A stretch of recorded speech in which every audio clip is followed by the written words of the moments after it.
Thank you for committing to the Culinary Medicine 40-Day Challenge. If you have not watched the introductory video, I highly encourage that you do so after this session. It will give you a general overview of how I started my culinary medicine journey and why I'm a strong advocate of culinary medicine. And if you have seen the introductory video, the short story that will follow will be familiar to you because this is the last part of that video, and I want to play this again for the sake of those who have not seen it, since this will jumpstart our 40-day culinary medicine food journey. Have you heard Guy's story? A stranger approached him one day and pointed to the top of two 15-story buildings. Would you be willing to jump from this building to that building? Guy looked at the distance between the two buildings and laughed. Are you crazy? That's got to be at least 10 feet. Yeah, I might be able to make it, but if I didn't, I'd be dead or severely maimed. What if I pay you $1? No way. What if I give you $1 million? $1 million isn't enough if I end up in the ICU, comatose for life, or whatever. Even $1 billion is nothing if I'm dead. What if we set up a safety net and tied a rope around your waist? At this point, the stranger tried to hand Guy a long, thick rope. Guy paused, looked back and forth between the buildings. He'd been a long jumper in high school. He might be able to make it. Plus, he'd have $1 billion to cover rehab if something went wrong with the safety net or rope. No thanks. Guy shook his head. I'm not that stupid. And why are you asking me to jump from this building to that one anyway? Because there's only one way into the second building, and there's someone inside that building that desperately needs you. Guy looked at the other building. Suddenly, an apparition of his little daughter appeared in a window near the top, waving frantically. Daddy, help me! Smoke bellowed from behind her, and tongues of fire threatened to swallow her. I'll do it, Guy shouted. I'll jump even if you don't pay me. The power of your why. What is your why? Do you have a compelling reason for doing something that seems impossible? You might have tried many times in the past to lose weight or stick to a healthy lifestyle and still end up where you started. You've tried to give up a bad habit and it still managed to creep back inside you, and you might have given up. But look around you, really look, and find your why. Find a compelling reason to accept this challenge, to become healthier, happier, and yes, holier. In other words, whole.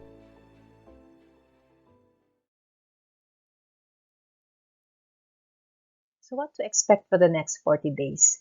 Bookmark this web link because it contains all the modules that you need to learn to equip you to make your personal food RX. Once you scan the QR code, you will see the daily modules. For week 1, we will focus on laying the foundation for your food RX journey.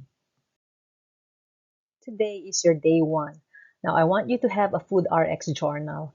It can be a simple notebook, a piece of bond paper that you can file in a 3-ring binder, or an electronic file saved in OneNote.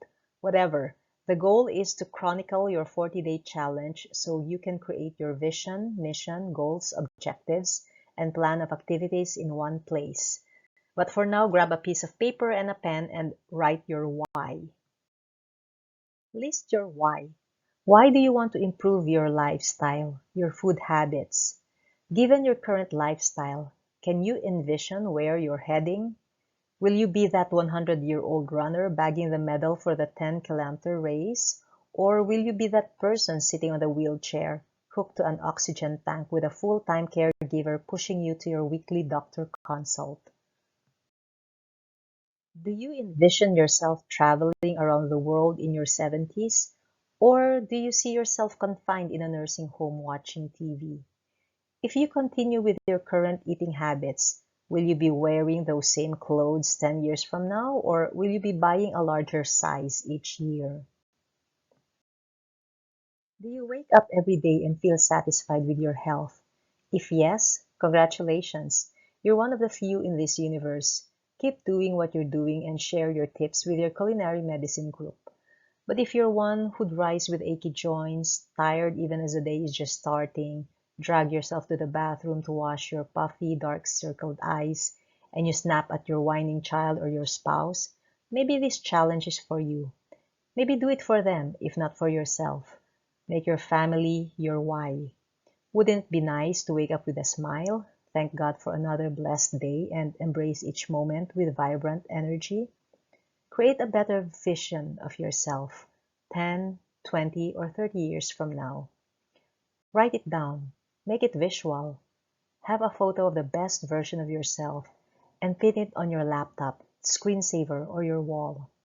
That is your vision. Know your why. That is the day one challenge. Write down your bucket list. Why do we do what we do? Why do we eat what we eat?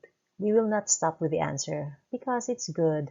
We trace the root cause of why our minds tell us that a certain food is good when our hearts say, no, for heaven's sake, don't give me a heart attack.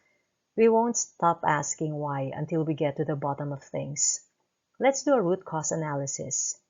When you put food in your mouth, are you really hungry or are you simply bored? Are you just thirsty? Are you stressed? Are you mad? Are you sad? Are you sleepy and trying to keep yourself awake? Let's develop mindful awareness during these 40 days. Do you find any eating patterns based on these triggers? A long time ago, a scientist named Pavlov did an experiment. He noted that his dog salivates at the sight of food, but ringing a bell does not make the dog salivate. However, when he rang the bell and presented food to the dog salivated. By doing this often, the dog would soon salivate at the sound of the bell, even without food. This classical conditioning theory may explain some of the reasons why we eat when we're sad. Do we associate eating with celebration and being with family and enjoying joyful times? What about associating chocolates with rewards? Were you given ice cream as a treat when you were a child? If you were well behaved, did you get sweets? If you were sick, were you given soda? So now whenever you feel bad, tired, or stressed, you dig into a gallon of ice cream and drink a liter of Coke and finish that bag of M&Ms. Is this why you have a sweet tooth? Or are you a salty snacker? When the body is dehydrated, the blood pressure goes down. A typical body response is to crave salt because salt draws water into the blood vessel to increase blood pressure. Before pulling that bag of chips, do we ask ourselves why we're craving something salty? When was the last time you drank water? Why does your body fail to get a proper signal? Are we listening to our bodily cues or do we react mindlessly? In the next couple of days, let's try to observe our eating patterns. Use the Food RX journal to list down triggers and unhealthy patterns. Gaining insight into your whys will make it easy for you to answer your what, when, and how. More on this in the next 40 days. Finally, why 40 days? When we want to change or improve ourselves, it'll require some amount of challenge. The bigger the change, the greater the challenge. Why is it hard to change our dietary patterns? Many of our food habits come from nurture and nature. Some risk factors are genetic and make us prone to develop certain diseases. Familial and cultural practices aggravate the risks. We can't undo the outcomes of such habits overnight. We can't be complacent either. The transformation must start somewhere.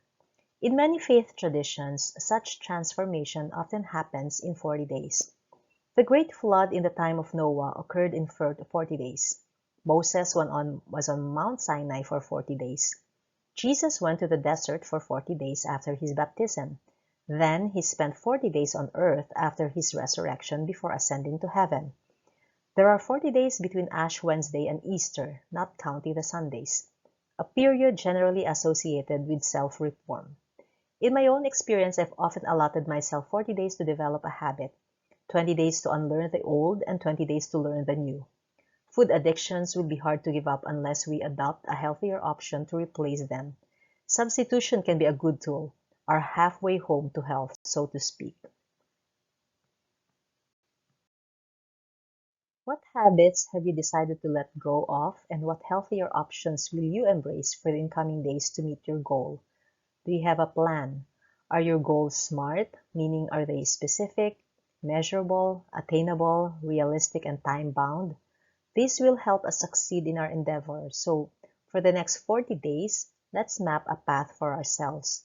a path that is straightforward, simple, smooth, seamless, sustainable, and specific to our personal needs.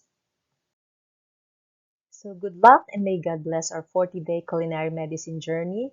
Tomorrow, proceed to day 2 and so on and so forth. Continue to use your Food RX journal to chronicle your journey. We will meet next Saturday for day 7 and have a hands-on culinary medicine experience to end our week 1.